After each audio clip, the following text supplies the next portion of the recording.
Hélène de Fougerolles, qui figure au casting du téléfilm Noël. Et plus si Affinité diffusé ce lundi soir sur TF1, s'est lancée dans une activité très peu populaire qui lui permet de garder la forme.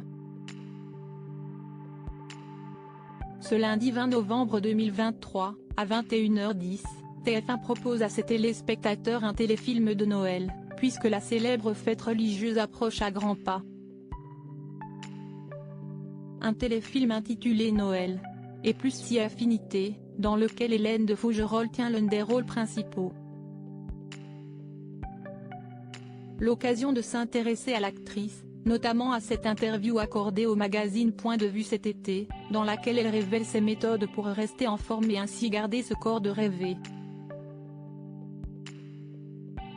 Ce que l'on peut alors constater, c'est qu'elle semble définitivement être une adepte des pratiques peu communes, puisqu'après avoir essayé en amour, ce que l'on appelle le polyamour, elle a décidé de suivre le même procédé pour ses activités physiques.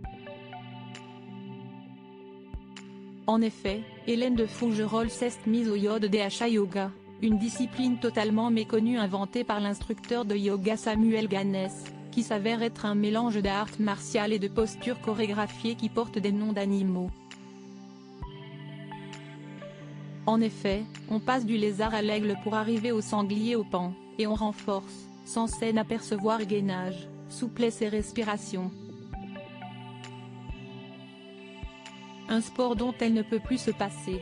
La maman de Shana pratique du yoga 4 à 6 fois par semaine depuis 5 ans, et marche également beaucoup, du Puy-en-Velay à Nassobinal, 120 km à Valais avec 2 amis, à notre rythme et sans pression.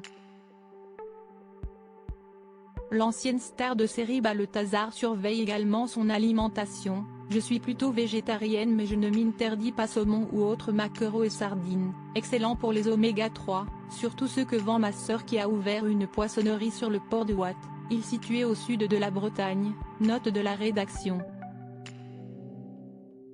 Faire attention à son assiette est pour moi un réflexe écologique. Prendre soin de soi, respecter son propre écosystème et le penser de manière plus harmonieuse avec ceux qui l'entourent.